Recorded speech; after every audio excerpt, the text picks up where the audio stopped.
আসসালামু আলাইকুম, সবাইকে স্বাগত জানাচ্ছি আমাদের হাতে থাকা সর্বশেষ বাংলা সংবাদে। আপনাদের সাথে আছি আমি আফনান করিম।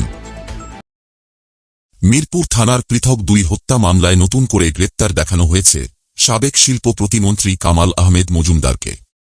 আজ তাকে আদালতে আনা হলে তিনি চকলেট খেতে চান। একটি ব্যাগে করে চকলেট দেওয়াও হয়েছে তাকে, তবে বাইরে থেকে খাবার দেওয়ার আদালতের অনুমতি নেই বলছে রাষ্ট্রপক্ষ। বুধবার সকালে কামাল মজুমদার সহ সাবেক বিভিন্ন এমপি মন্ত্রী আসামিদের কারাগার থেকে আদালতে হাজির করে হাজতখানায় রাখা হয়। এরপর হাতে হাত করা, বুকে বুলেট প্রুফ জ্যাকেট এবং মাথায় হেলমেট পরিয়ে তাদের ঢাকার চিফ মেট্রোপলিটন ম্যাজিস্ট্রেট আদালতের 2 তলায় কোর্টে তোলা হয়।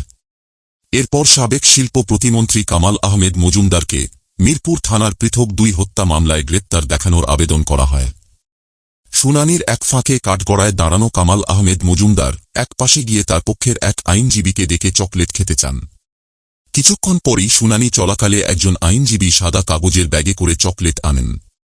চকলেট আনা দেখে কাঠগড়ার এক পাশ থেকে আরেক পাশে এক প্রকার দ্রুত এসেই ব্যাগটা নিতে যান বৃদ্ধ কামাল মজুমদার।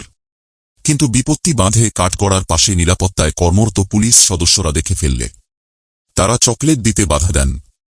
ওই সময় চকলেট নিতে ব্যর্থ হন সাবেক শিল্প প্রতিমন্ত্রী। এরপর শুনানি শেষে ঢাকার মেট্রোপলিটন ম্যাজিস্ট্রেট জিএম ফারহান ইস্তিয়াকের আদালত কামাল আহমেদ মজুমদারকে মিরপুর থানার পৃথক 2 হত্যা মামলায় গ্রেপ্তার দেখানোর আবেদন মঞ্জুর করেন। এদিকে শুনানি শেষে পুনরায় হাজতখানায় নিয়ে যাওয়ার সময় কামাল আহমেদ মজুমদারকে চকলেট দেওয়া হয়েছে বলে জানা গেছে। এ বিষয়ে জানতে চাইলে কামাল আহমেদ মজুমদারের আইনজীবী বলেন, কামাল আহমেদ মজুমদারের চকলেট অনেক প্রিয়। এছাড়া তার সুগার লো হয়ে যায়, এজন্য চকলেট খেতে হয়, তাই তিনি চকলেট চেয়েছিলেন। কিন্তু এজলাসে তো আসামিকে কিছু দেওয়ার নিয়ম নেই। পরে বিধি মোতাবেক আইনজীবীর মাধ্যমে চকলেট পৌঁছে দেওয়া হয়। এ বিষয়ে রাষ্ট্রপক্ষের পাবলিক প্রসিকিউটর ওমর ফারুকি বলেন, চকলেট খেতে চাওয়া বা তাকে দেওয়া হয়েছে কিনা আমার জানা নেই, তবে অগোচরে দেওয়া তো বেআইনি। খাবার বা চকলেট খাওয়ার পর আসামির কিছু হলে তো সরকারের ওপর দায় বর্তাবে।